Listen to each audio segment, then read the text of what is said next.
regreso, gracias por continuar con nosotros. Avanzamos con más información. Inicia en Alemania la cumbre climática de Petersburg, que intenta convertir en prioritaria la lucha contra el cambio climático. La cumbre climática de Petersburg intenta convertir en prioritaria la lucha contra el cambio climático. En esta 12ª edición, la reunión multilateral avanza en Alemania hacia una especie de ahora o nunca, dada la rapidez del incremento del calentamiento global. La ministra alemana de Exteriores, Annalena Baerbock, destacó que la crisis climática no conoce fronteras. Nos quedan 8 años para reducir casi a la mitad las emisiones globales. Es un compromiso que asumimos en Glasgow, pero también tenemos que centrarnos mucho más en los impactos climáticos que no hemos podido evitar. Se lo debemos a la gente de todo el mundo, en las islas del Pacífico, en el Sahel y en otras regiones que ya sufren y que ya sienten el impacto de la actual crisis climática. Según el científico principal del Servicio de Vigilancia de la Atmósfera de Copernicus, Mark Perrington, en los últimos años hemos asistido a una tendencia ascendente del número de incendios extremos. El estado subyacente de la vegetación o la inflamabilidad, si se quiere, el grado de facilidad para que la vegetación arda, aumenta debido a estas temperaturas más cálidas y secas como resultado del cambio climático. Por eso, en veranos y periodos como el actual, basta una chispa para que se produzcan incendios forestales extremos, que luego son muy difíciles de controlar. Save the Children alerta de que millones de niños de toda Europa corren el riesgo de sufrir enfermedades respiratorias y renales, así como otros peligros para la salud a medida que las temperaturas récord se extienden por el continente. Le damos la bienvenida, como cada lunes, a nuestro colaborador Carlos Ramírez Powell. Carlos, ¿qué tal? ¿Cómo estás? Muy buenos días. Adelante, te escuchamos, por favor. Muy buenos días a la audiencia de Señal Global, Ceci. Mira, antes que nada hay que entender que Europa se encuentra involucrada en aproximadamente 5 crisis simultáneas, todas de manufactura propia. Esto es, ellos se han metido a varios callejones sin salida, de los cuales realmente las propuestas que están intentando realizar, pues simple y sencillamente no son practicables. Mira, vamos haciendo un recuento de cosas que se han declarado a lo largo de esta semana. Larry Fink, el jefe de la casa de inversión BlackRock, la más importante del mundo, dice que la caída de las cosechas en el mediano plazo son la peor amenaza global que nos encontramos. Dichas caídas en las cosechas son por la reducción de la aplicación de fertilizantes por su incremento de precios. Por otro lado, la Agencia Internacional de Energía nos alerta que se debe de reducir el consumo de gas de inmediato para evitar el calentamiento global, mientras que al mismo tiempo, en la visita que tuvo Joe Biden a Arabia Saudí, en donde estuvieron juntos el heredero y el presidente 3 minutos, Arabia Saudí le advirtió que las políticas energéticas son poco realistas y que conducen inevitablemente a la contracción económica con alta inflación.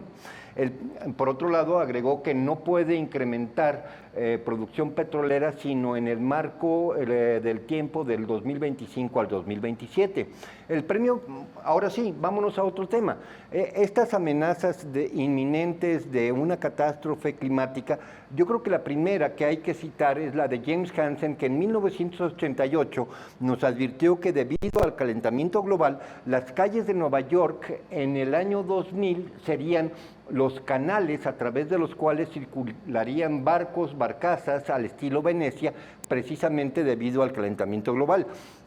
22 años después no vemos señales de que esa predicción de ese prestigiado, entre comillas, científico climatólogo se hayan cumplido. Por otro lado, hay que recordar que el premio Nobel que se ganó Al Gore en el 2006 fue debido a que él hizo la predicción de que el mundo tenía 10 años para evitar la inminente catástrofe climatológica. En otras palabras, la catástrofe climatológica, de acuerdo a Al Gore, se cumplió en el año 2016 y básicamente tú y yo estamos en una línea narrativa distinta a la que vive este ex vicepresidente norteamericano, que por cierto ya casi nunca aparece. Entonces, básicamente no ha tenido que pedir perdón por predicciones totalmente deschavetadas, como el hecho de que el Polo Norte se iba a quedar sin hielo a partir del 2013, 2014, cosa que tampoco ha sucedido. Bueno, vamos a pasar a unas láminas para ilustrar lo que estamos platicando.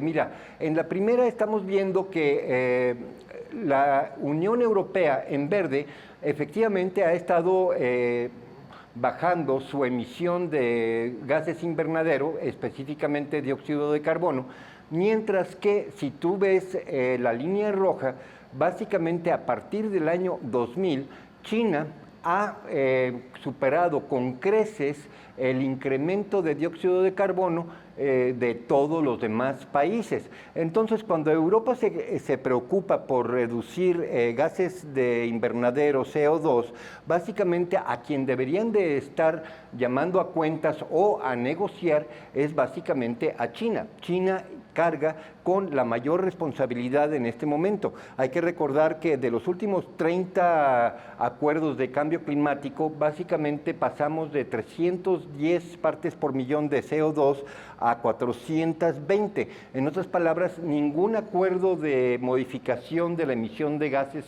invernadero ha sido cumplido. Y sin embargo, a lo largo de ese tiempo, las cifras de calentamiento global simplemente no se han cumplido. Hay 104 modelos de calentamiento global que han sido demostrados falsos a lo largo de los últimos 30 años.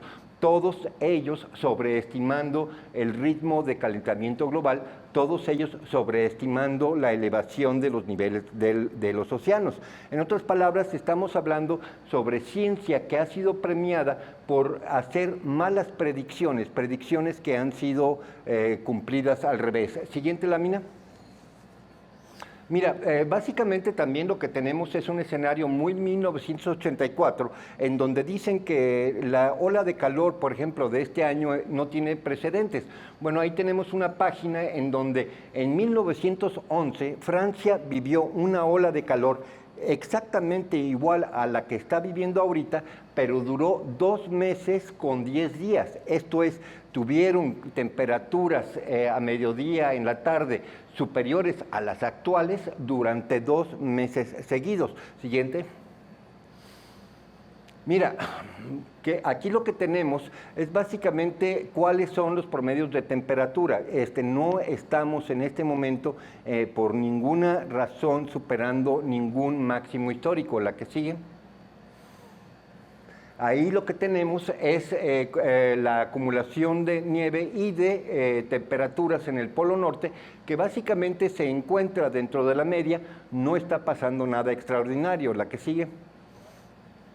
Mira, ahí tenemos el récord de 1911, en agosto 29 de 1930, tuvimos 100 grados centígrados en Londres, que es lo que se está reportando hoy. Básicamente, cuando dicen que vivimos olas de calor sin precedentes, lo que sucede es que están borrando el registro hemerográfico que está a disposición de cualquier persona para falsear las declaraciones que tienen al día de hoy. La que sigue. Eso, mira, estamos hablando de 1976, la que sigue.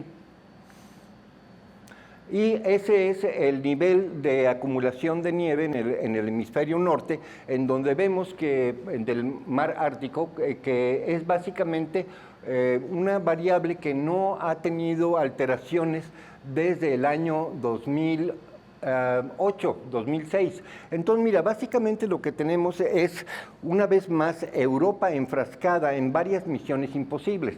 Por un lado, aplicarle sanciones a Rusia que se convierten en el boomerang que está a punto de colapsar a la industria alemana, el corazón de la Unión Europea, y por el otro lado tenemos toda la iniciativa de cancelar la emisión de gas carbono, de dióxido de carbono, al mismo tiempo que están apagando plantas nucleares en Alemania, llevan 22 fuera de línea y van a cancelar 3 más en este año, lo cual los obliga a quemar carbón, que es exactamente la materia prima principal para emisiones de dióxido de carbono. Básicamente estamos en una especie de compendio de contradicciones en las cuales tienen conferencias simultáneas pidiendo cosas exactamente opuestas una a la otra. Por un lado, quemar más, por otro lado, quemar menos, por un lado, cargar ellos solos la responsabilidad mundial de reducir el dióxido de carbono, cuando en realidad su pisada ecológica ya no cuenta cuando la comparamos con China. Carlos, precisamente en la nota escuchábamos a un científico del Servicio de Cambio Climático Copérnicus, en donde él afirmaba, bueno, este programa de cambio climático de la Unión Europea, en donde él afirmaba que efectivamente los climas extremos que estamos viendo, sobre todo en Europa, y los incendios forestales e incluso hasta las enfermedades son producto de este cambio climático. Pero a la vez vemos poca información respecto a lo que está sucediendo en las manifestaciones que ya habíamos hablado en días pasados en Holanda, que ya pues se han sumado también Alemania, España, Italia y otros países de agricultores y ganaderos. ¿Qué están pidiendo? En en Holanda nos habías comentado que les tratan de expropiar sus tierras. En los demás países es algo similar y tiene que ver también con este cambio climático que Exactamente, hablan. mira, lo que está pasando es que mientras se incrementa el dióxido de carbono, la frontera agropecuaria se extiende. Hay que recordar que el dióxido de carbono es alimento para las plantas. Hay mucho más crecimiento forestal en el hemisferio norte con el incremento de dióxido de carbono, y a mayor crecimiento forestal también va a haber más incendios en la temporada de estiaje. Por otro lado, sí, efectivamente, han extendido no únicamente al CO2, sino también a los óxidos de nitrógeno esta prohibición, y por lo tanto lo que está haciendo Mark Rutte en Holanda, que se ha extendido como una especie de iniciativa de la Unión Europea a todo el continente, es básicamente decirles que no pueden utilizar fertilizantes y que de paso les van a expropiar sus tierras precisamente para construir más viviendas para refugiados. Una vez más, tenemos varias agendas que chocan entre ellas. Por un lado, el calentamiento global, por otro lado, las sanciones, por otro lado, el básicamente dejar a Europa sin producir alimentos. Es realmente una locura. Perfecto, muchas gracias, Carlos.